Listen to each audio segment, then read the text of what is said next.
This is the Whatever You Say podcast.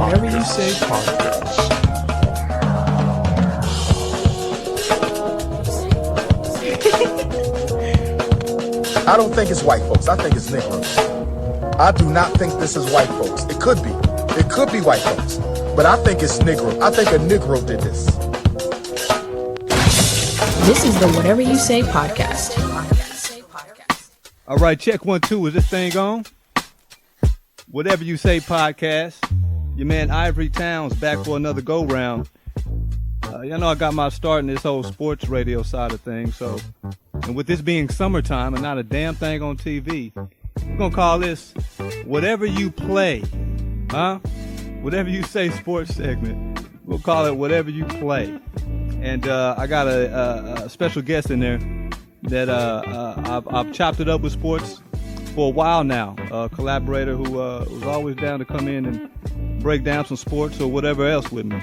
First, let me give a shout out to our sponsors, Cibo Alto, the best and finest in all your infused goods. Hashtag higher level cuisines. If you know, you know. Check them out on IG, cibo.alto, cibo.alto. And of course, my folks at Covington Heat and Air. It's hot as hell out there, man. Might as well get that AC checked out. You don't want to be stuck out there in the heat without any AC going. So we're going to hear from them a little bit later on. So let's get right into the show. I've had this guy on before. This is my second time having a guest in the studio for the second time, if that makes sense. Let's quit playing, man. We're going to get right into it. Been chopping it up with this guy for a long time. We might do this for a while, too. Welcome to the show, sports journalist extraordinaire, writer extraordinaire, Mr. Michael Kinney. How we doing, Mike? Thank you.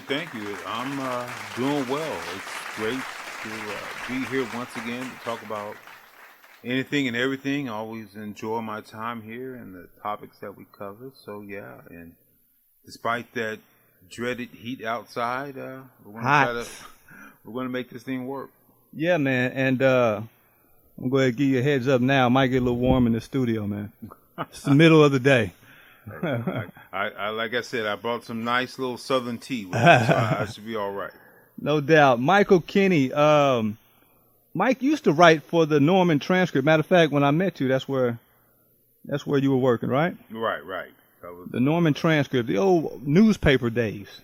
The old newspaper days, yes. That was. You missed that? You missed that time? There's always parts of it you miss. The working with a group of people, and especially when big projects come along and big stories, and just being able to do different things. But once you start to, at least for me, work for yourself, and you start to get a taste of being able to cover what you want and when you want it, having people tell you what to do doesn't fit. Ain't no going back. Yeah, ain't no going back unless it's a really gig. So if the Sports Illustrated something wants me to give it up, then we'll talk about it. But like I said, I got out at the right time just because newspapers were and are struggling as they try to find a way in this new world. So it's I don't miss it enough to want to go back as of right now.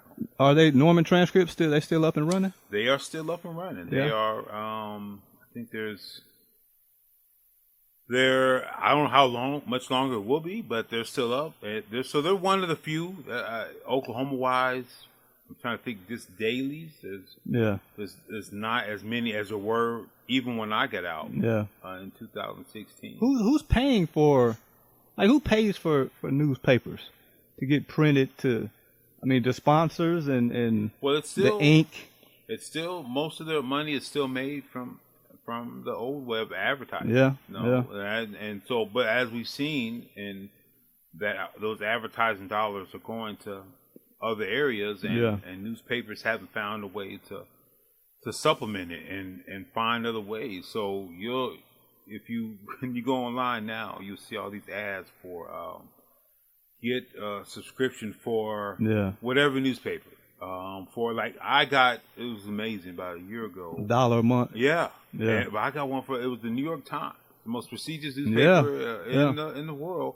and I was able to get it it was $4 a month. Yeah, and so I get Washington Post always pops up on right, mine. right. Yeah. I mean, so you would have never thought about that even being a thing, 5-10 years ago. But that's just the state of journalism right now. NormanTranscript.com needs a head writer. You going? No, They doing it? No. Mike, we're launching our new digital platform. I'm good. We're good. Real quick, your website, michaelkinneymedia.com. Yeah, michaelkinneymedia.com. I think right now it was a couple of OU related stories. The Thunder with their draft was that was a few weeks ago, and they just got finished with the summer league. I just finished up a story on some high school kid, one of the local kid out of Dale City who just committed to OU, Xavier Robinson. Okay, that's going to be in the magazine, The Sooner Spectator. But so for summer months, for me on my website, it's slim pickings. It's trying to find things that, especially locally. So, and if I'm not traveling, which I haven't done as much this summer as of yet, it's just really out there trying to find and really get ready for this upcoming year. Explain that process for the young writers out there. A freelance writer, it's on you to go find these topics and to go find who's putting on this event that you may want to write about. Do they reach out to you? How does that process go about? It's both. It's a little bit of both. Yeah. Most of it's you hustling, trying to find something that is interesting and something that people want to read and something that you can find a good story that's different than other people. But then there's also, since I've been in it for a while, there are people who reach out to me and say, hey, can you do this? Can you do that? Right. Can you go to this game?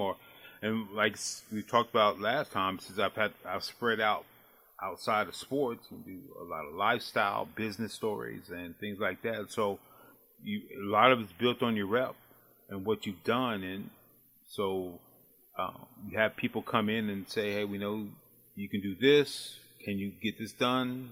This is what the pay is.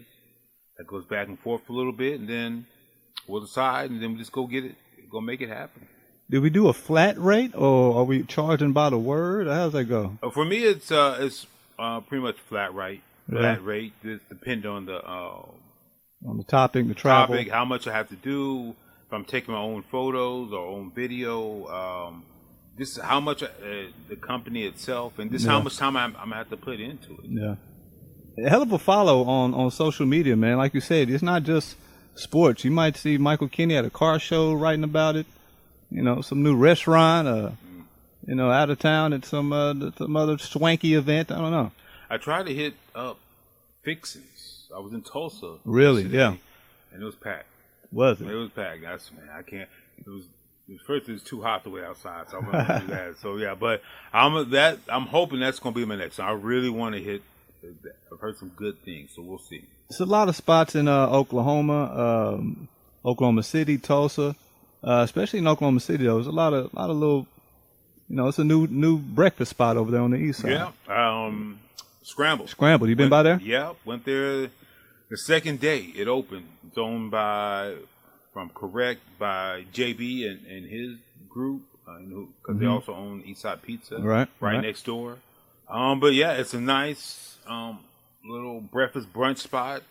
They were killing the mimosas. Food was good. The food, yeah. I had pancakes and bacon and something. They got the mimosas flowing too. They had the mimosas. That is not for me, but the people who were in there were throwing them back like it was nothing, like there was no tomorrow. So they seem to be doing well. I'm glad to see a diverse range of restaurants open up on that side of town. It's funny. Reminds me of a video I just saw recently of Jeezy, Young Jeezy, the rapper. He said at one time he owned a kind of high-class steakhouse in Atlanta that nobody knew at first. Nobody knew that he owned it. And he went to the radio station and blasted it out there and told everybody he owned it, go check it out. And next time he went, it looked like Freaknik. Whatever you say. And you know how we do. Right. And it was one of those things, those double-edged swords. We love the support. Right. We love that you got me in mind. I love that you're spending money with me. But he said they were smoking. It was like 3 levels. Right. He said they were smoking weed upstairs. Once I appreciate it, but we have rules. We have some standards. Let's get some decorum going, man. Well, just a little bit. Back in the day, when it was right when the Thunder first came, and they had and that's when Bricktown and the clubs were really starting to open up, and so there was a few black clubs that said when it first started, they said we're going to have these standards. We're going to have dress codes. No jerseys, no this, no that. Yeah. This is how we want it. Then people started coming and said, "No, we want to have this." Well, okay, well, we'll allow this. We won't allow that. The next thing you know, everyone's in white T-shirts, jerseys, hat backwards, and then it literally didn't last another 6 months. Yeah. What was that? I think it was called Club Suede. Is that what it was? It's something to that effect. Yeah, but that's what. It like you said, it's a double-edged sword. We want people to come out and support, but you gotta understand that some things have to be a certain way. It's not about this night, right? We still want it here next year, right? Right, in 5 years from now, 10 years from now. So, right? Nah, man, I'm with it. But shout out to Scramble. Shout out to my man JB. Want to try to get him in here. I had him in here once. He's doing his thing out there, man. I got Michael Kinney in here right now, and we're just talking. Real quick, back to newspapers. There's a specific demographic that even still deals with newspapers, right? So just by like the numbers game, can we kind of guess on how much longer they even need to be in circulation? Oh yeah, it's if you look at it, because it's predominantly 50 and older, 16 older, right? People who grew up on newspapers and who aren't ready to let it go, who still like to have the broadsheet in their hand and pick it up outside and take it in and read it. That whole process. Yeah. But as you know, every ensuing generation, whether it's Generation X, whether it's millennials, whether it's Z, whatever that people want to call each other, everything's on a handheld device. Everything's on their computer. Everything is being streamed. And so the actual paper itself, at some point, it's going to happen in our lifetime that it's going to be gone. 10, 20? I'm not going to say everyone, but I think, we're seeing now there's about almost, I think like last year, there was like 2,500, maybe 2,800 newspapers that closed down. Yeah. And so it's getting closer. 10 years, what, 2000, what are we into? So 2033 till 2035? Yeah, but here's the thing. So like it's starting to become where like 1 or 2 or 3 organizations are owning the majority of. Like everything else. Right.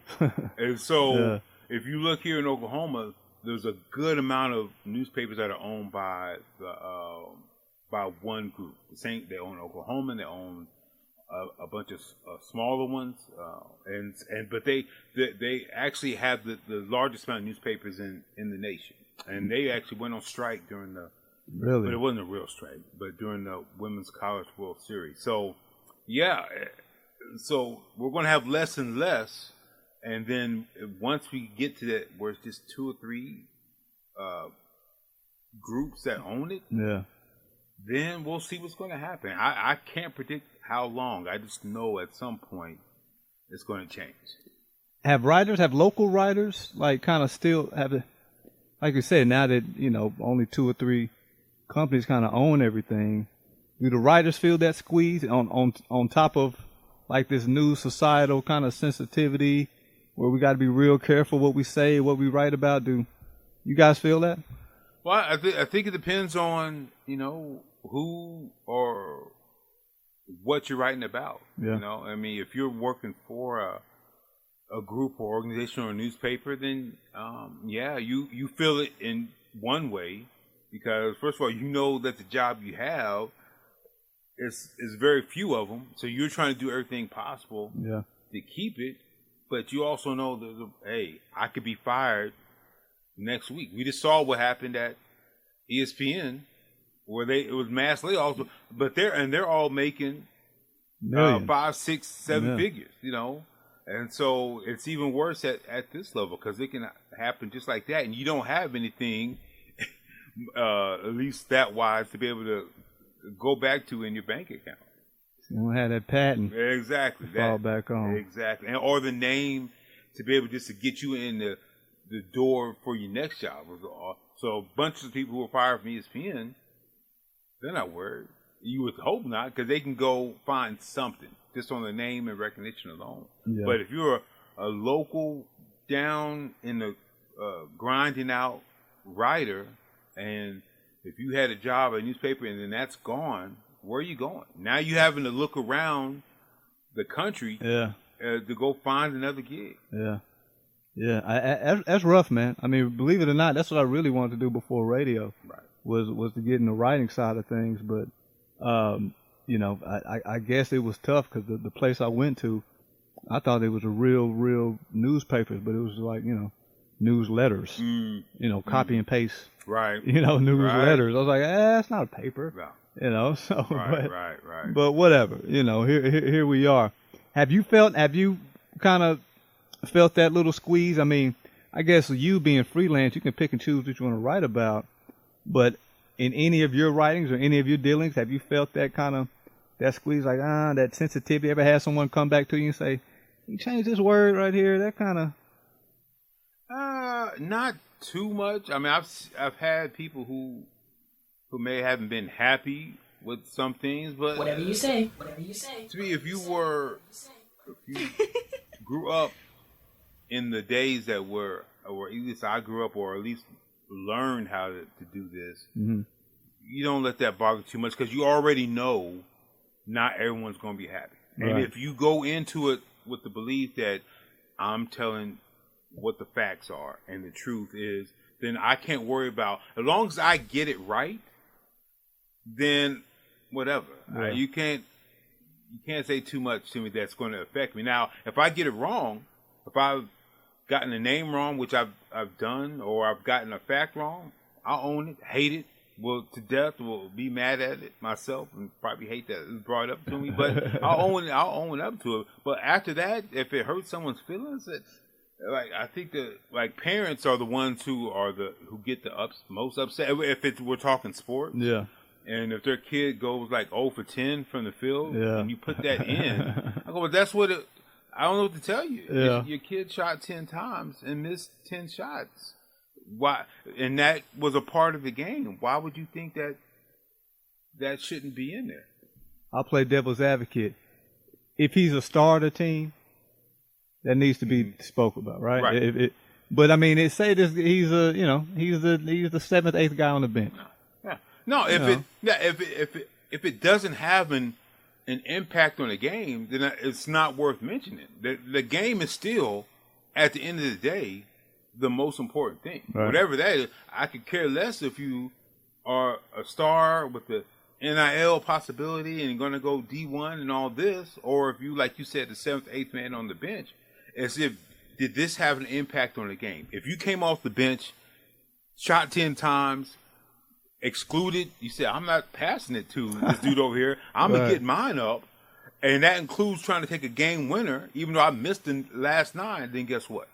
That's going to be mentioned. That's going to be in the story. Exactly. That's going to be in the story. Just the facts. Any regrets about that? Like, you got to, maybe any journalistic regrets, not just a name that you pronounced wrong or a little fact you got wrong, but any kind of journalistic, I should have jumped on that story. I should have took this angle. I mean, there's you always have those. I can't imagine anyone being in this for as long as I have, or for a good amount of time. You not have some regrets on the way you approach some things, or didn't approach it, or didn't go after it. Live life, period. You have some regrets. That's life. It is what it is. But you like everything, like life, learn from it. Try not to to make that mistake again, or that whatever the situation is, and is do better. So yeah, there's always going to be things I wish I had done different. I've made mistakes that have cost me jobs, but I've done things that have won me awards. So and I've had the same mindset in both. So if I said, well, I wish I was different in this, in the things that hurt me, then I might not have had the same mindset in the things that have done me well. So you just approach each one as they are. Just do you, man. Do your best.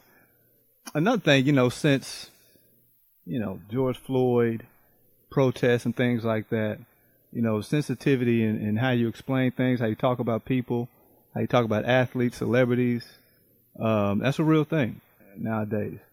And I remember I was talking to another writer, and he told me about, especially Caucasian reporters, about how they describe a certain African American or minority player, compared to how they describe a white player. The black player is athletic, he's fast. The white guy is scrappy and smart. Right. Have you noticed a difference in those? I mean, I guess you would have to know someone's writing style before. Right. Have you noticed maybe with some of your white colleagues that they're trying to make a concerted effort to kind of change that up a little bit? I mean, I think that around the industry itself. Some, not all. Yeah. Because most, if they were really, say, if this is something that they were doing on purpose, or I don't want to say on purpose. Let me say, if they didn't think that it was a problem, if they didn't think what they were doing was a problem, then they'd still be doing it. Because they said, well, I don't do that. Yeah. I defined it or classified or describe it exactly how it is. Not seeing that they might have a blind spot in what they're doing. But there are others who go, okay, yes, maybe I've seen this, or maybe or want to make sure they don't get caught in that.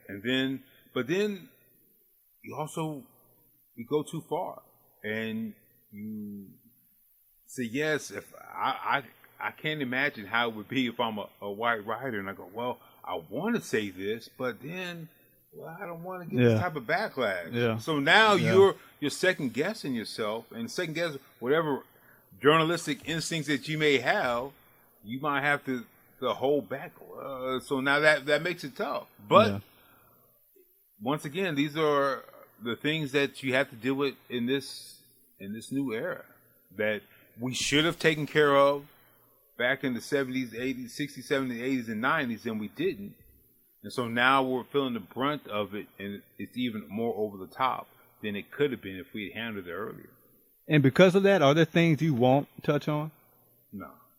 If the story, once again, the story is a story. Yeah. If the story is a good story, whatever sensitivities someone might have or group might have.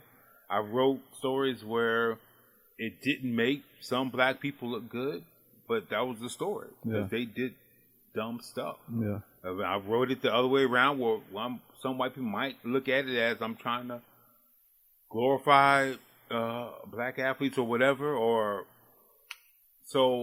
but I will say this, you do have to now, regardless, you have to think about, well, if I tackle the story, am I willing to accept whatever the consequences are?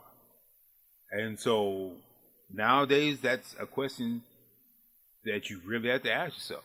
And let's say if I'm a freelancer or I have my own website or this and that, which I do, I guess, but mine is open, mine's free, so anyone can go on it, jump on it. But let's say it's subscription based, and people have to pay to get on there.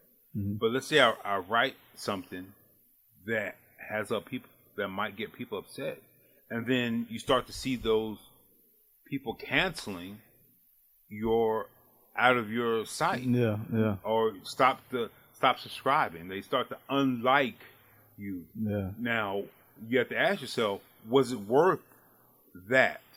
Was it worth me losing this income to get that story correct as far as I felt it was correct? Right. So that's one where that's a tough one, because it's not like it. When you talk about not working for a newspaper, that's the tough part. When you work for a newspaper or an organization, hopefully they had your back. You were still going to get your paycheck. Right. It was still going to be the same. No matter how many complaints I got, my paycheck on week 1 was going to be the same on week 4. But it's not always the same in that way now. And then, or does it depend on your boss too? He might like some of your scathing stories. Right. You know? That's 100%. But then, once again, you find yourself, am I trying to create something? Am I trying to create clickbait just to get people on there?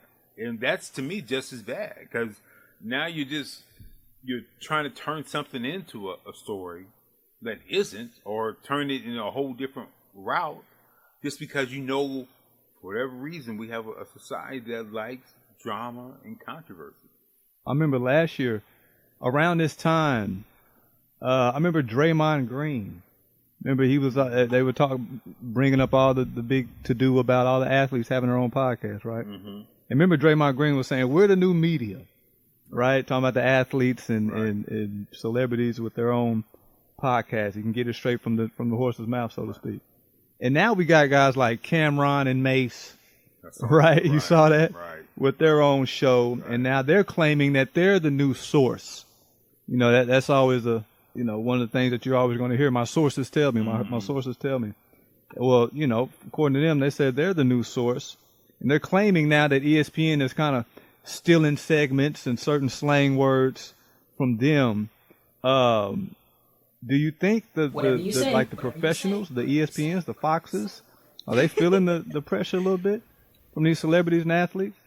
Well, I think so, because once again, it's all online. It's all either social media or it's on a website or streaming, and so it's still only a certain number that you have. And if people are going to get their information or news or to watch, if I'm watching Cameron and Mace from 7 to 9, guess what? I'm not watching ESPN or Fox. Fox at 7 to 9. And so you just saw ESPN hired oh my God, the dude, he was a punter. He had his streaming show. McAfee. Yeah, McAfee. Because why? Because he was a big hit. Dude, Aaron Rodgers was on there every week. He was getting all these numbers, and they said, well, we need that. And so that's the new world. Is I can't say he did right or wrong, because I know he got paid. He got his money. But now that you're with ESPN, there's certain things that you have to do to be able to be an ESPN employee. Is that black tank top gonna cut it?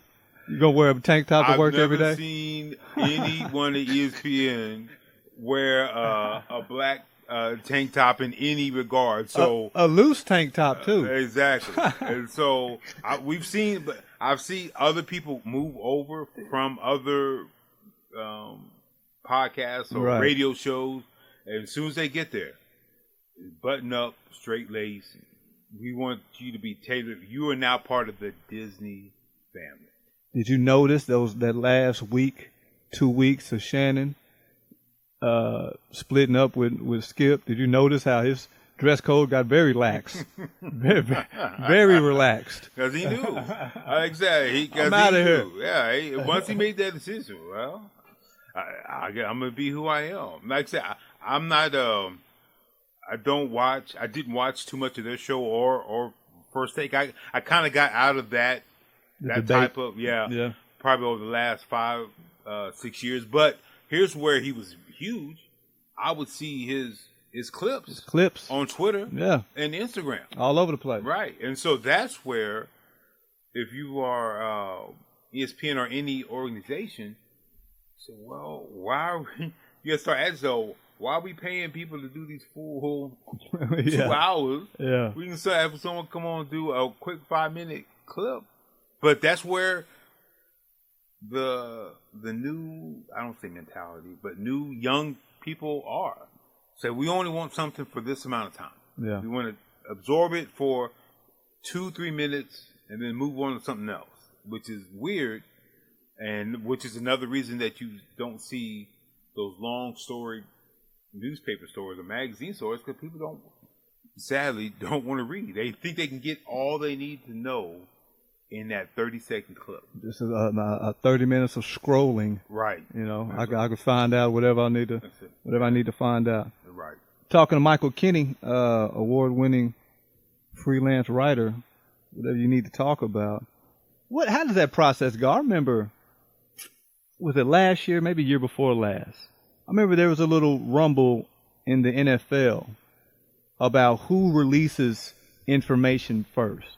And I remember Adam Schefter getting mad at, was it Keyshawn, or it was a former player, because he told he told the public where a certain player was going to get picked up at in free agency before, the Schefters and the Mortensons and the insiders do.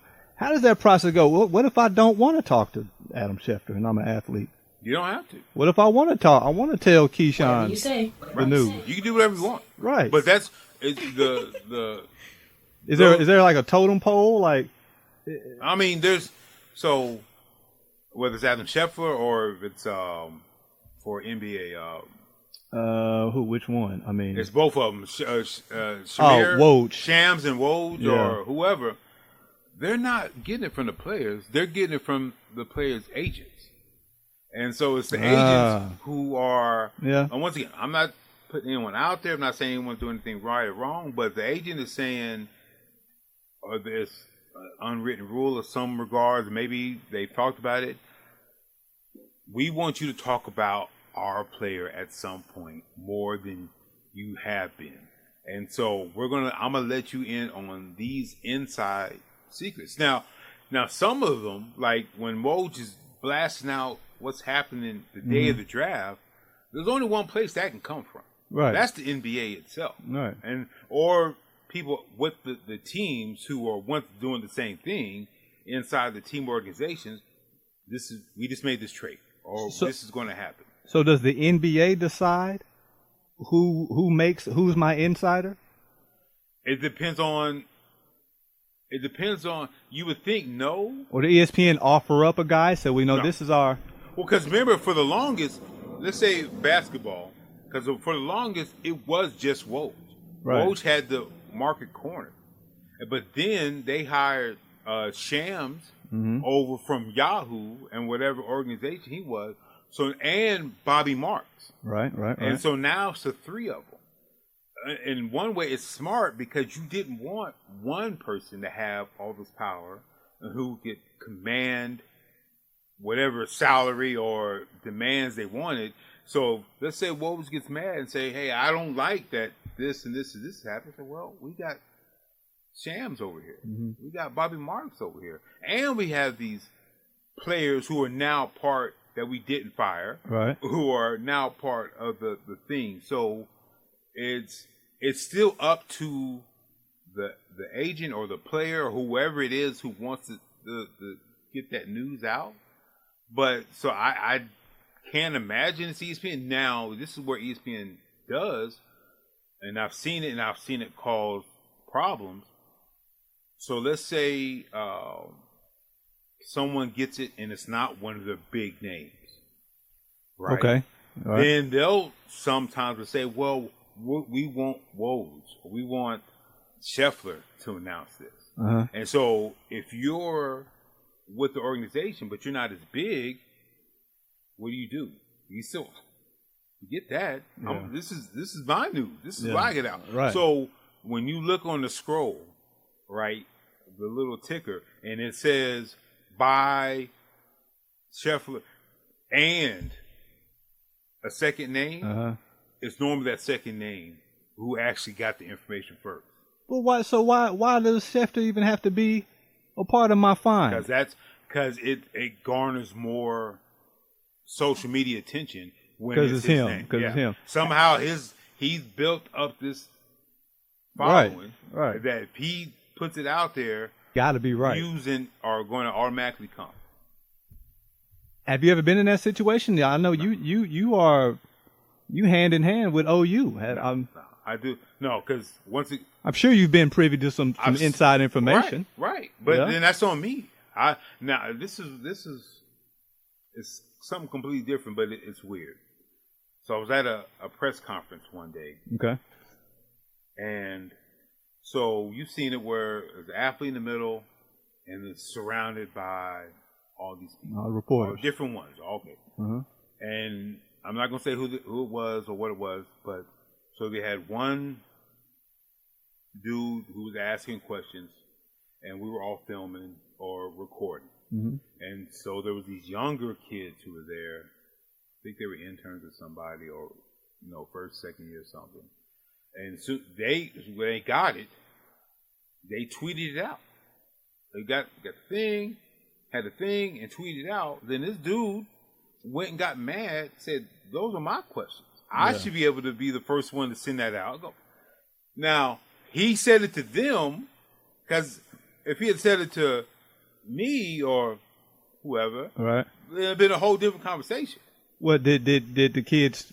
Did they go ahead and give it back to him? And they stopped doing it. Because I don't know if they were scared or what. They just ain't put in those type of dues. Yeah. And if that was you, you would have been like, man, this is the game. Right. What are you talking about? I've always wondered that. I've always wondered, why is it one person doing all the talking and there's 30 reporters around this? Is it because you were going to ask the same questions anyway? Yeah, if someone asks the question I was going to ask, I'm not going to ask the same one. Right.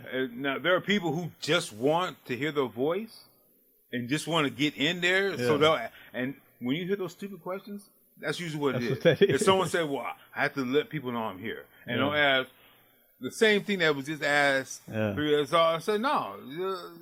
So, but more often than not, if you're just hearing one person, that person is confident in who they are, and they ask a question, and they get it out the way, and they'll whatever you say, bogart until they get their questions done.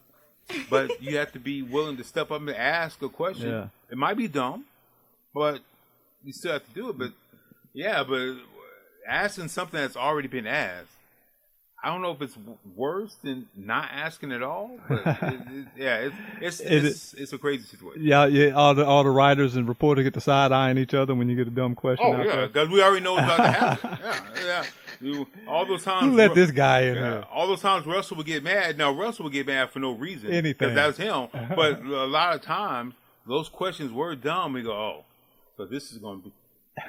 He's going to be in that mood now because we have to deal with this. Thank you. Yeah, thanks, guy. Yeah. But we were also taught there are no dumb questions. Right. So that what may seem like a dumb question at the time, it may elicit a good answer from somebody. So go ahead and ask it. It just won't be me. Right.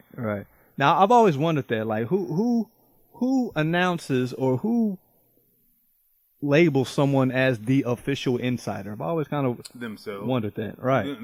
Themselves or the organization they work for. And then you're only one person. How much, I mean, I guess if everybody has your number and everybody's text messaging you and telling you all the info, it is what it is. But I mean, how much traveling can you do? I mean, how much, I'm here live at Cleveland Brown training facility. I'm here live at New York. Like how? Right. You need 2 or 3 folks, don't you? Right. You would. If you work for other people, then you would hope you would be able to spread that work out. However, and this is the world we live in, and this is what you got to think about. The next person you help and share that information with, right? That's the person who's going to be taking your job. Yeah. So it's you don't want to think like that. You want this to put out the best product possible, but athletes do that. They have to. You see quarterbacks go through that all the time. Yeah. Or they just drafted this quarterback. If I show him all this stuff, but it is what it is. You just have to deal with it and hope that you're still better than them when it comes down to it. Yeah, no doubt about it. Staying in football, but let's go to the collegiate. Well, don't know if you. I'd imagine you've had maybe a taste of both of these events. Better event, Big 12 Media Day or Summer League in Vegas? It's Vegas, so it's enough said, right? Vegas, yeah. Big 12 Media Day it's fun-ish. It's good. You get content. It's long, isn't it? It's a long day. It's 2 days. It's long, 2 days, man. 100%. So if you're trying to, let's say, if you just for content-wise, Big 12 Media Day. No better place. I have 3-4 players and a coach who at some point I'm going to have. Yeah. Either I'm having them on stage, I'm going to have this, I'm going to have that. Now, it's not like it used to be, where it was much better. But at some point, I have this 10, 12 teams. I have a bunch of players, a bunch of things, videos. I can get all the content in my world. Yeah. Summer League, I got a bunch of rookies who play some games. You don't get as many questions at the end as, when you played against other people. Half the people who on the floor won't be making the NBA roster. So right. we're really talking about. But the actual experience of being out in Vegas and blah, blah, blah, this and that, yeah. But for content-wise, I'll give it to Media Days because you're actually there learning something. Doing something, right? Right. Obvious difference in the female fan base. I want to All-Star Weekend or Summer League? Not All-Star Weekend. Yeah. Now, are those the rookie ladies up there in Summer League? Well, they ain't graduated just yet. Well, here's the thing: it's the ones it's them, but it's also the ones who get in early. There you it's go. It's the veterans who are out there picking out. Yeah. Okay, he's gonna be good. I need to find out his schedule. He's gonna be good. I don't need to worry about him. Those twins better watch out. I forgot those twins' names. The one they went 4 and 5, 3 and 4. Yeah. They some bad boys, man. Yeah. They some bad boys. But nah, I had it's funny, man. I think I'm doing something here with you and Adam. I have you guys back to back. I get all my sports guys lined up in a row. But I asked him. I said, what was the difference? I know, if there's a bunch of 10s and 11s at All-Star Weekend, what's the Summer League? Those are kind of the up and comers. Those are the upstarts. There's a bunch of 8s. All right, I can do some 8s. 8 ain't bad. 8s with potential. 8 with no doubt. And it's where, once again, it's where you go do your homework. Yeah. It's where you go learn and figure out. Okay, when they come to whatever town I'm in, I know who I need to try to seek my claws into, so to speak. Hey man, shout out to the Summer League cats out there. One time for Cleveland Cavaliers winning this year's Summer League tournament. I thought Houston was going to take it with Ime Udoka. They might be a nice young team this year. Yeah. Out there in Houston. If Coach Udoka keeps his head on straight, it is Houston. It's a big city, man. There's a lot going on out there. He's going to have definitely have some. If have you to keep his eye focused. If you attempted in Boston, right? Come on now, Houston. Right. But luckily, the good part, I went through it. I survived. Hopefully now I know I somehow got kicked to the curb by my Nia Long. My Nia Long. Somehow that wasn't good enough for me. So if Nia Long wasn't my taste, then it's hard to imagine that you're gonna find something better in Houston. But once again, you've been through it. I went through the hard part. Now I just got to focus on basketball. It's not going to get worse than what it went through unless I do it again. No, don't do it again, Ime. Come on, man. Because y'all could have probably had a championship right now. Man. Probably had a championship right now. Yeah. Missoula was obvious. This was his first time on the big boy ride. Right. Talking sports with Michael Kinney. Speaking of Summer League, Victor Wembanyama. Where you at, man? Listen, let me get this off my chest, Mike. Stretch 4, stretch 5, that's already a real thing right now in the NBA. Every team has 1 or 2, right? Mm-hmm. So now I'm looking at the Wembanyama craze. I see him play his 2 games in Summer League. Mm-hmm. And my man doesn't sniff the paint. 7'5" point guard, Right. and he doesn't even. I've seen he penetrated a few times, but I'm talking about just rim run, get in the paint, get big. He doesn't know. They don't know nothing about that. No. So now you're telling me. So now 7-footers going coast to coast, point guards, crossover, step back 3-pointers. That's the wave now. That's the move. That seems to be. That's gonna be an ugly ball, Mike. That's ugly basketball. But it was already. It was there, but you had to be KD though.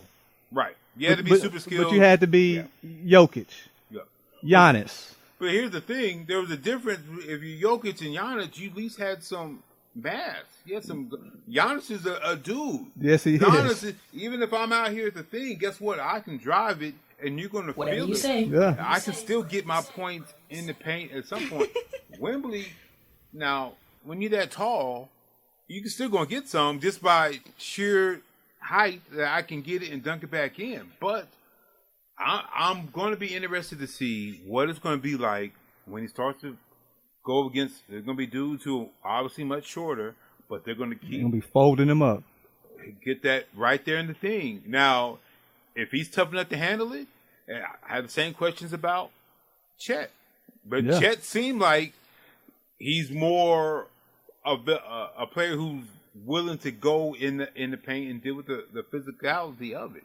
But this is where I hate it because I grew up in the 90s. I don't like it. Yeah, I don't like it. Yeah. And it's ugly. Yeah. I mean, it's not aesthetically pleasing basketball.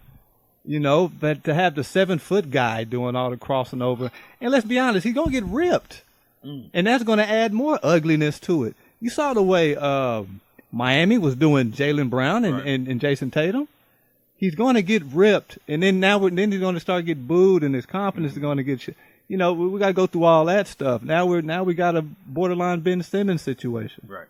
I don't like it, man. I don't like where it's going, and Chet too. I've seen Chet. I mean, he plays with a little more aggression. Right. And I love the fact that he goes up with 2 hands to block balls. I like that. I don't think I've ever seen that as many times as he's done it, But still, with Chet, same thing. I mean, it's more than getting some weight and some pounds on these guys. It's just the way basketball is looking.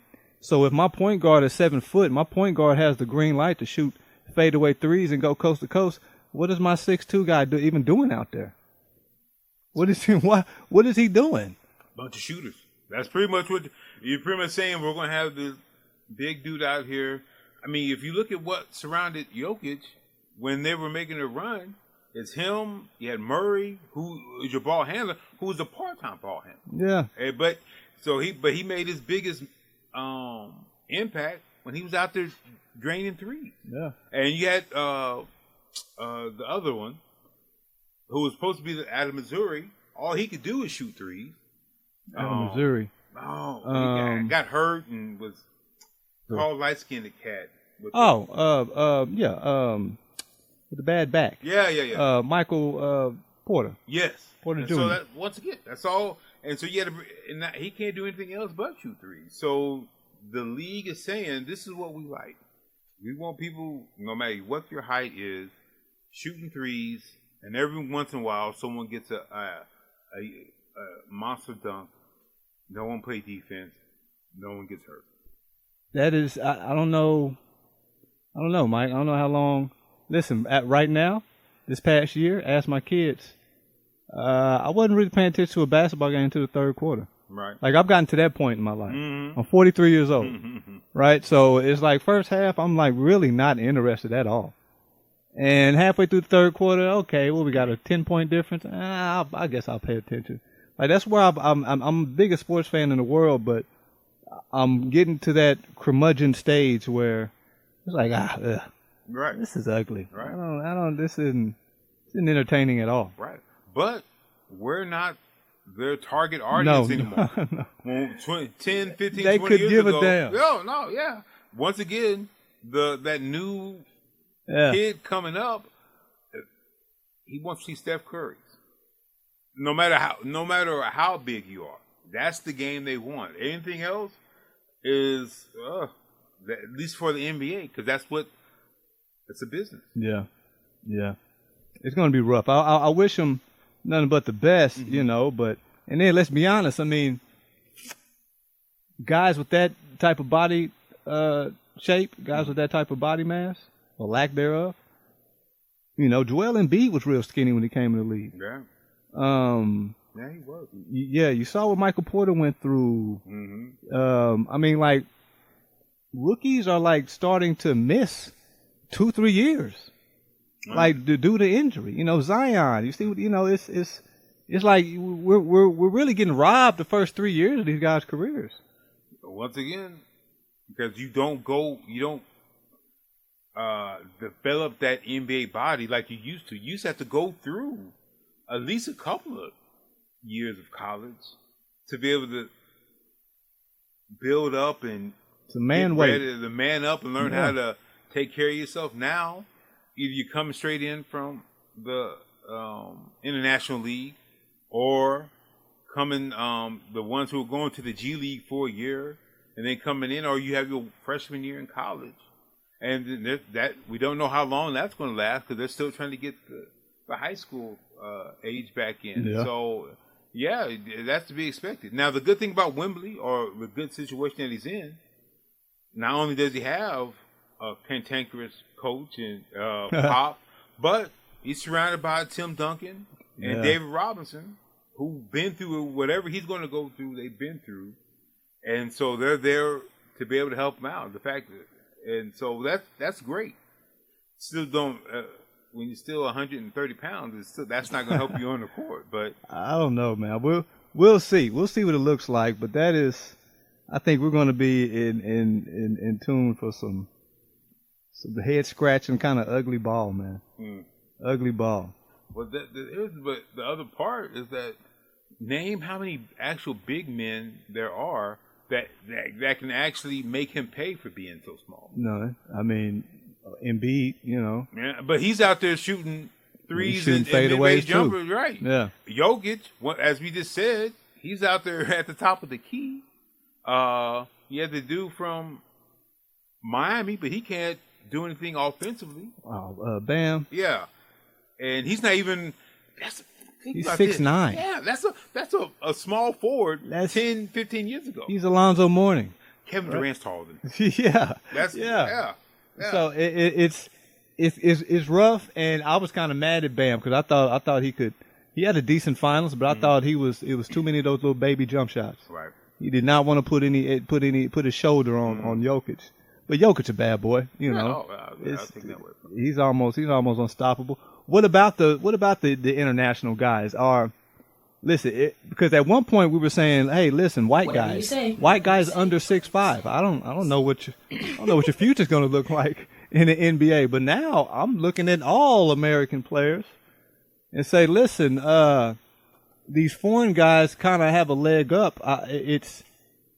Obviously they're taught different. Obviously they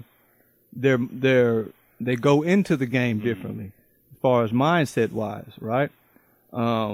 They have clubs where they play with grown men. It's not an age group AAU type thing.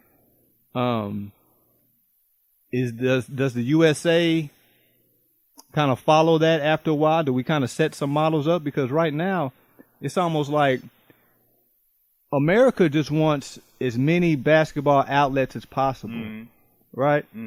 Everybody's not going to make it to the NBA, so we got the G League. Everybody's not going to make it to the G League. So, you know, there's those overseas possibilities. And then I just saw the other day, I was watching the basketball tournament. Oh, yeah. Right? With the guys who can split up $1 million. Right. You know, and they're representing their former schools that they played for, or just coming together and making a club. I feel like America just wants to keep you busy with basketball in some form or fashion. Now, there's ways you can get money through all those avenues right there that I just named. But if money is the goal, then the fundamentals don't get prioritized. Right. Right? And the want to and the you know, I'm doing this for my family and I'm training with grown men and I'm taking it serious, and I just feel like, obviously, you know, Mark Cuban said this a while ago that, you know, American players just want to play ball and make mixtapes. And the foreign guys are really taking over. In these last 3 to 5 years, We've seen that, man. Right. We've seen that. Well, the thing that the NBA, and obviously hindsight is 2020, including Canadians. Right. Everywhere. Right. Nowhere, yeah. But hindsight 2020 is when the NBA went to letting high school kids in. They said, we want to get all the talent as quick as possible because we think it is. But in doing that, you ruined your own product. Yeah. Instead of letting kids mature and learn the game for 3 years like they used to have to do in college, now you bring them in as still a raw, unproven talent where you're as apt to fail as you will act to make the team, where it's completely different in the international league because, as you said, they're playing on all these club teams and international teams and learning the game, where you're still getting a kid who basically still thinks it's AAU. Yeah, and so you have to totally. It takes some kids 2-3 years to get that mentality and mindset out and say, oh, this is what it takes to make it in the league. And by then, you might be out. No one wants to take a chance on you on that second deal. So once again, that they probably didn't. I'm assuming they didn't see that being a problem when they first let Kevin Garnett and Kobe into the league back in '96 and '97, but. That's been one of the biggest differences. They thought every high school kid was going to be a Kevin Garnett, Kobe Bryant, mentally, not only just by the game, but yeah. So I'm kind of worried about the NBA a tad bit. I'm not gonna say worried like that, but it's just as far as me watching it, I don't know. It's going to have a different feel to it. Whatever you say. Summertime is right around the corner, and if you know Oklahoma, it gets really hot. It's even worse when your AC goes out, so get it checked now. And Covington Heat and Air is the perfect company, specializing in maintenance, troubleshooting, and installs for residential and light commercial businesses. And they've been doing it for 20 years. Now that's experience. Open 7 days a week, 8 a.m. to midnight, but available by phone 24 hours a day at 405-568-9463. Licensed, insured, and bonded. Covington Heat and Air, where we care. Whatever you say. Hey, fuck you, man! Who put this thing together? Me! That's who! Who do I trust? Me! This is the Whatever You Say podcast.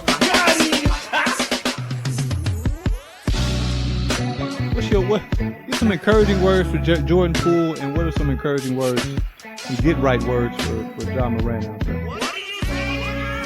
I'm not saying cut him loose, but you got to set some boundaries. You got to set some things. For Ja? Yeah, for Ja, for Jordan, whoever. John Moran and his dad need to have a fist fight. I mean, like, really, they need to be fist fighting right now. And I'm not saying that just for hyperbole. I'm saying that because I feel like, and listen, he's grown. He's a young man, right? So dad is going to be a little hands off. He's going to, hey, man, you grown. I can't tell you what to do all the time, but these few steps that you've been taking, right? These last, 6 months. Whatever you say. Yeah, we got to fight, man. Well, see, the problem is when you're the breadwinner, and when you're the one everyone's feeding off of, no one wants to say what needs to be said. So, well, because we've seen where athletes have disowned their parents because of one thing or another, and so, well, and we got them this far. I got this nice house and this and that. But you have to love your kid enough to tell them this is what's real and what's not. And if that's what happens, if you disown me, you get rid of me, and I have to go back to working, then that's so be it. That's my life. I'm trying to make sure you don't ruin your life. But that's not what we're seeing. You got kids who say, no matter what their kid does, I'm going to back them up. Right. This is he was right, other people was wrong, and this and that. And so everyone wants to be friends. What is it though? I'm not your buddy. I'm your daddy. I'm your daddy. Yeah, but now it's the exact opposite. Yeah, and unfortunately, but I mean, like, as a dad, you got to say, listen, man, you got a daughter. You're ruining your granddaughter. You just took $100 million out of her mouth. Losing all these endorsements and stuff like that. So, there was a story that came out. It was like last month or this month from J.R. Smith. And I don't know how it took him so long, but he said he's just now realizing that all the money he wasted when he was in the league, whether it was at strip clubs or getting fines, getting fines and all this stuff, that could have been money he could have used to uplift his community. Yeah. I'm going, how was that not told to you at any point while you're in the league? Or was it and you just didn't listen? And so I'm hoping other athletes see that, but they'll think the same things. But that don't involve me. I'm giving over here. I'm making this happen. Yeah. But all that money, I can't imagine going back on, man, I could have set up my kids and their kids for life just on the money that I lost. Imagine what somebody like Josh Gordon. Remember Josh Gordon in the NFL? Oh, man. Wide receiver. Right. Couldn't get right. Right. But he got how many chances? Not a lot. He got chance after chance after chance. Right. Big contracts. Right. And so, no, I'm with it. Matter of fact, I saw that J.R. Smith had a little like a little 6-show series. Oh, yeah, about his golf. Him golfing in college and stuff like that. And yeah, I mean, I guess it would take, going back to school, going back around younger people, right? And knowing what, being reminded of what young, not rich people have to deal with in college still, right? And he came out of high school. He never had that. He never had that experience. There you go. And as soon as he came out of high school, he was papered up. Right. So, I mean, yeah, sometimes it may take till you 35, 40 years old. I'm 43, Mike. I'm still having epiphanies like, wow, you don't say. Wow, I never knew. Exactly. And know damn well I've been told that my whole life. You know what I'm saying? But it is finally, for whatever reason, this hits. Oh, that makes sense now. Yeah. But that's life. As you get older and you go through things and you see things, I'm sure that now JR, he's still going to have his pension, so he's still getting money in. Yeah. But the first time those NBA checks aren't coming in, you go, wait, hold on. Yeah. And then you go look at your bank account and say, my bank account could have been this much better off. It ain't $200,000 game checks. They're not coming like nothing. that no more. Yeah, right. But now you go, man, that's just thrown away. Yeah. Oh my gosh, gone down the hill, man. John Morant, 25 games he got suspended this year, for brandishing a gun for the second time. Right. In his car. That was another thing. In his car, that was weird to me. I guess that's kind of how weird my mind thinks. First thing I thought of was, damn, not again. But it's like, in the car? Who pulls a gun out dancing in the car? Fools. That's weird. Yeah. Like, what is that? I didn't get that. Someone who didn't learn their lesson the first time? 25 games, was that enough for you? It's not even. I thought it would be. I was one of the 40 half the season guys. Yeah, I mean, because you didn't break a rule, but what you did do was tarnish the image. Yeah, and so as dumb as it is, you broke an NBA rule, right? I don't know if they specifically have don't be brandishing guns on camera. I think the NBA rule is I can't bring a gun to an NBA facility. Right. Okay. I can have a weapon. Sure. And now, once again, and it wasn't him that put it on video. It was his even dumber friend who could no longer be welcome around me. I don't care what he did for me when we were growing up. He would have to been. You see all those stories about, well, this whatever dude, you say. We both got in trouble, but he took the fall. Yeah. He did the, what's his name from Creed? He went to jail for 10 years. Yeah. He would have to be something like that. Yeah. For me to allow him to still be around my life. Mike, let me devil's advocate. Let me defend the friend real quick. Because the friend was driving, right? I think. He was driving. And filming. So I'm driving and I'm filming. We bopping. We got the music playing. Hey. And I look over at Ja, and he's smiling, dancing. And then I put the camera on myself. I'm smiling, I'm dancing, I'm driving. And then I put it back on Ja, and this nigga got a gun out. I'm like, whoa. Like, if I'm the friend, I'm like, hey, what? Right. That wasn't what we was on. Right. So I mean, yes, the friend's fault. He put it on there, but and you see, as soon as he put it on Jai, immediately he dropped it right in his lap. But if I'm the friend, I'm like, damn, nigga, what is it? Right. Why would you do that? Right. Where do we get that from? Right. Well, see, so that's why you don't take all the blame off of Ja. Yeah. This is still Ja and Ja's decision. Yeah, no doubt. But this is where I blame the friend, especially after everything that happened the first time. Yeah. Because remember, it was still the friend who had the sniper thing, and was it him that had the red laser? Right. Yeah. So, but if I'm his friend, I do this now. I did this since high school. Before anyone got in my car. Yeah. I say, if you carrying anything, I don't care what it is. All right. Go back inside, put it up, and we can continue this. That should be, if you a real friend keeps your friend from doing dumb stuff. That's. But once again, you don't want to tell the gravy train, no. Right. No, I get it. Yeah. So it's still both of them, but at the end of the day, it's still Ja Morant who has to set up 25 games. He's the one who missed out on since he didn't make one of the all NBA teams. Yeah. How much was that? I think it was like an extra 40. Yeah, something like that. It was, but it was I think it was in the millions or something like that. Yeah. So it's not the friend losing. Yeah, if you make an all NBA team. Yeah, the extra 40, 50 mil or something. It was part of his thing, and because I think it. So now he wasn't able to sign the Supermax deal. Yeah. And so once again, that's not the friend's money; it's your money. Shooting yourself, man. Yeah. And I don't know what and it's not their fault either, but just the environment that they set. And I guess they got to understand that, but they're young also. Mm-hmm. So maybe they don't grasp it. But let's be honest, that's that Memphis rap culture. Right? I mean, all the Memphis rappers, the Young Dolph, Yo Gotti, I mean, that's their culture that he's emulating. Mm-hmm. One of them, Moneybag Yo, these dudes need to pull Ja to the left and say, hey, let us do that. We can do that. We're rappers. You know what I'm saying? We're supposed to kind of be on camera acting silly and doing dumb stuff.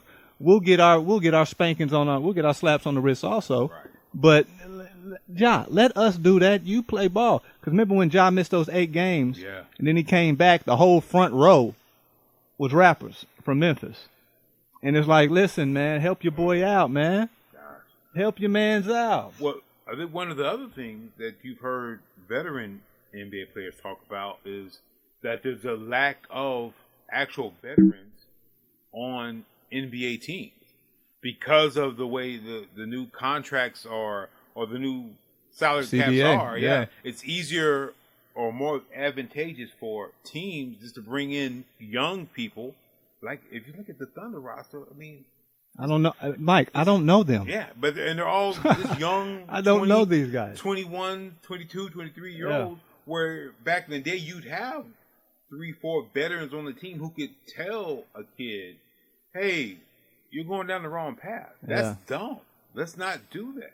But now if everyone on the team is beholden once again to Ja, who's going to come up and say, dude, what are you doing? That doesn't make sense what you are. You're hurting not just your family, you're hurting the team. Desmond Bain, he seems to be a level-headed young guy. Nobody got in this dude's ear? Nobody?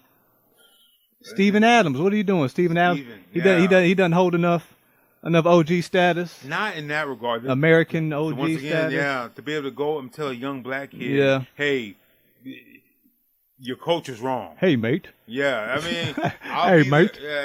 I would now. Once again, that's who's he going to listen to? The rapper sitting in the front row who he believes it represents who his culture is, or Steven Adams who's just out about here.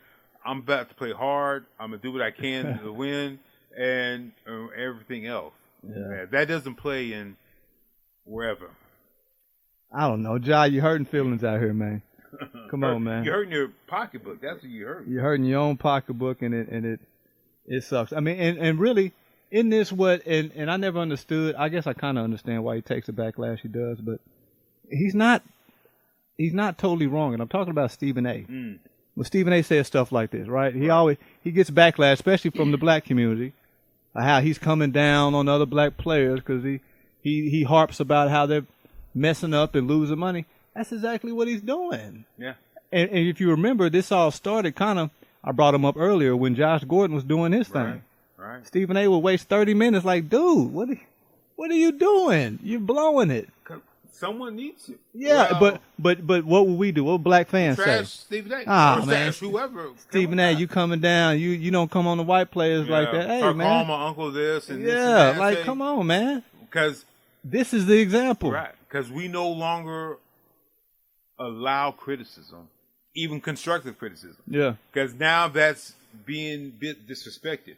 And so that almost goes back to what we were talking about earlier. Just, are you willing to accept those consequences of if you say or write something that may put other people off, even if you know you're right? Which, hey, like I said, there's a lot of things that Stephen A. I'm not a fan of or choose not to like, but in that regard, when he's talking about a player who is throwing away their career and hurting their team, that's the part. If I was a teammate, dude, you not being here is hurting our team. Even though we've proven we can win without you, and we'll still go out and play hard, but we're better with you. Why are you doing this? Tough questions to answer, man. Mm-hmm. Whatever you say, podcast, talking sports, whatever you play on the sports segment, huh? How about that? That's stupid. Nice. No, it's not stupid. You can roll with it. Whatever you play. Wherever you play. I'm playing with it right now. Everyone got to play some type of game on or off the field. So whatever. Speaking of fucking up, FAMU. So FAMU, HBCU, Florida A&M University. Currently, right now, their football status is until further notice, as far as their football program. Because here recently, a rapper by the name of Real Boston Richie shot a video in FAMU's football locker room. And a couple players were in the video. My man had on jerseys. He had on helmets. And it was kind of ridiculous. And, of course, today's rap, trap music, he's talking all the craziest shit in the world, in a college locker room where we're supposed to be uplifting young men. And as of right now, their football program is on ice, according to their head coach. Other than just making the dumb decision, is this kind of a spinoff of NIL? Giving these guys money and now they feel like they can do whatever. I want to hear the entire story on exactly how it came about, whether it was just one player, whether it was just the entire team. I'm sure it was a little NIL money. Right, yeah. It did spent to get him there. Did the rapper pay the player, say, hey, if you do this, we're going to give you this. Is this part of the thing? You better brand yourself for this. I need to hear the entire thing. Did the players pay the rapper? Right. Yeah. But however, at the end of the day, they didn't get permission from anyone at the school. They didn't get permission from the coach, the AD, obviously the president. They didn't get permission from anyone who has any authority over the facilities. And that's what ended up catching them at the end of the day. But yes, this is because we never saw this before, NIL. I'm sure there's rappers who wanted to get in the locker rooms. Now, what was it back at when LSU won the national championship, and there was people who were coming into the locker room afterwards. Oh, yeah. But they weren't shooting videos and making money off of it. I think they were throwing out money to the players, which is a whole other thing. But who was? Oh, that was Odell. Yeah, that was Odell. He was passing out money. Right. Live money right there on TV. Mm-hmm. That's not smart. Yeah. So once again, I get where you coming from FAMU, because you see all these other people or athletes at major D1 schools who are making this huge NIL money. I mean, huge, big time money. But you're here at this HBCU that 75% of the country doesn't know anything about, and you can't get anywhere near that. So you're trying to get your name, your brand, because that's the bad part. It's no longer about the game. No. It's when it is, how can I get my brand? Everybody got a brand now. Everybody got a brand. And so if it takes me bringing in some rapper I've never heard of, but obviously they like enter the locker room unauthorized and let him shoot whatever he wants to, then I guess they felt it was worth it. But now we'll see. If he's had dealings with them before, so I mean, I'm sure he has a relationship with the players. Mm-hmm. Talking about the rapper, I don't know how much relationship he has with the administration, because he performed at their homecoming, stuff like that, in 2022. Mm. So I guess maybe him and the players thought this was all good, right? But no, there's protocol, folks. There's protocol, and really, tell you the truth, they knew that. Y'all knew that, and really, assistant coaches, come on now, right? Equipment managers, come on now, y'all got all the inside. Just come on now, that's Unc Nim, right? That's Unc Nim acting silly, man. Come on now. Or just the upperclassmen, right? The seniors, right. the graduate seniors going, hey, what? There's a graduate assistant on that team right now. Like, what are you doing? I mean, I don't want to be a snitch, but guess what? I'm gonna be a snitch. If you about to cost me my final year of football or of athletics, then I'm not gonna let you get away with that just so you can. I still don't get the what are you getting out? What are you getting out of it? Yeah. So no, there's too much people once again only looking out for themselves and not for the entire group. Like I say, Unc Nim, come on now, y'all supposed to be better than that. Right. Y'all supposed to be better than that. Help these young guys. Speaking of college ball, real quick, HBCUs. We saw what Deion did for those 3 years he was at Jackson State. I'm not seeing the residuals effect from that. No. Are you? No. It was never going to be, because there was never going to be a Deion at every school. You saw with, who's my man? Ed Reed. Yeah. Yeah, what was it? Bethune-Cookman. Yeah. He tried to do, and it seems to be just a lot of infighting, right? I mean, just among administrations and who's getting what, and reading into Ed Reed stuff and Deion. They both were hinting towards administrators being jealous that these guys are coming in, getting a lot of pub, and getting a lot of the accolades for bringing this or bringing that. And, if jealousy is going to be what hinders HBCU, and if that's, it'll never be. Right. It'll never be what we want, what we think D1 programs are. Right. I'm sure that was probably one of many things on both sides. Because when I saw the Ed Reed thing, I was going, Ed, you had to know what you were going into. Yeah, it wasn't like, I don't know what you expected, but to think that you were going to have. This wasn't Miami. Yeah. it was going to be nowhere near that. Yeah. Maybe if you stayed long enough, maybe you could build them into something like that. But I also see if I'm a president or a provost at a school, and now all of a sudden we got this new head football coach, and only reason it seems people pay attention to us is now that is because of what he's bringing here. Yeah, I see you getting a little shady, a little salty, but guess what? It's not supposed to be about you. It's supposed to be about the school and the students and the student athletes. But I don't know where the disconnect was. I don't know if either side asked enough questions of each other. Right, before you even agreed. Right. And then for Ed Reed, I mean, I understand he was frustrated, but that wasn't the way to handle it. That's not the way to handle it. And then Ed Reed, I don't know if you're not Deion though. You don't have that charisma. You don't get that cachet. And no knock to Ed Reed, and as a coach, we don't know you as a coach for as long as we've known Deion. I mean, from Little League, high school, Right. So I'm thinking Ed maybe came in thinking he deserved a certain rollout or a certain awareness or just exception or whatever, acceptance, should I say? But I didn't like the way it's going down, and since then, I see no traction coming from any HBCU football programs. But remember when there's who was it? I think Eddie George. Yeah. But I forgot where is he at? Tennessee State? Yeah. But remember, he did it completely opposite. He said, I'm just coming here to grind. I'm going to build this thing. I understand exactly what this is. Right. I understand this isn't Ohio State. Right. This isn't Nebraska, this and that.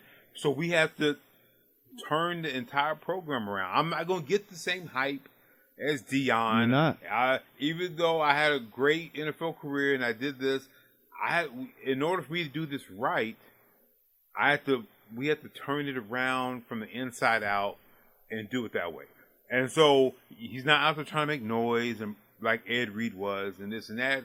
And I hope him no success. But as you said, as far as actually seeing athletes go to HBCUs, remember that for like a 3-month period, athletes were like putting it on Twitter. I'm going to HBCU. No. Here we come. It's a new day. That was all talk. It's not. Yeah, that was the flavor of the month. Yeah. You see Mikey Williams blew it. He like caught a case and, what did he do? Pistol whip somebody? Something happened. Some guns or something. So it's like, this is going kaput. This little push that we were on a couple years ago, this is really not, it's not working out. No. And they're at, as far as an entire HBCU, not just one school, not even one conference, they're all in a tough situation right now on going forward, where the athletes, especially with NIL, that's the part that with NIL. Where does HBC, where do they fit in NIL? Nowhere. It's just because they're all, remember, most of them are all in small towns, small schools. Whatever you say. Or, I mean, not just Oklahoma, but around who's going to Langston to offer a kid there?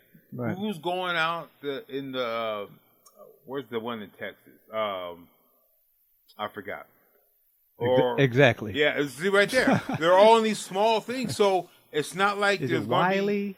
No, I don't know what the name is. One Wiley, yeah. But the ones that have football or basketball, no one's going out there to offer these kids money. So when we were talking earlier, and I said that the NIL was only going to help that top 1%.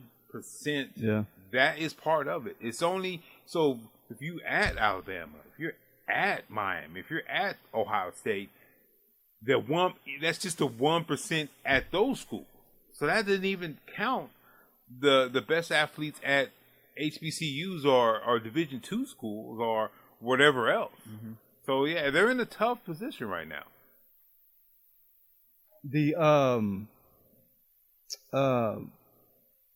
And I, not to get too philosophical, but it's almost like after Ed Reed and Deion broke down what they went through, it's like, right, that's the problem with black people as a whole. Like, and then you think, wow, even still in higher up positions, right, in environments, we still do that type of shit. Right. Even though I didn't agree with the way Ed Reed went about it. You just really just wanted to embarrass the school, right. And I don't know what you thought you were going to get out of that. But I mean, you mean there were whole buildings with nothing but trash in it? You know what I mean? Like, what is that, black folks? What are we? There's all that HBCU pride and all that. What is that? Come on, man. There's a whole thing on TikTok of this HBCU kids at HBCUs going around showing how bad things are. Either the trash in the school or the rats here, how dirty stuff is. It's just, and so they all start off with, so you want to send your kid to an HBCU, but this is what you have to deal with. And it's horrible. Yeah. So I'm sure that's not everywhere. I'm sure that's not everyone's experience, but that's enough of that's getting out, so that's what people think.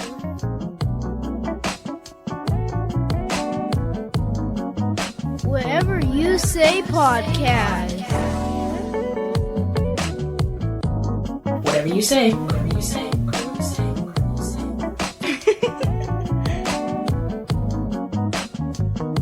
Wait, is this thing working?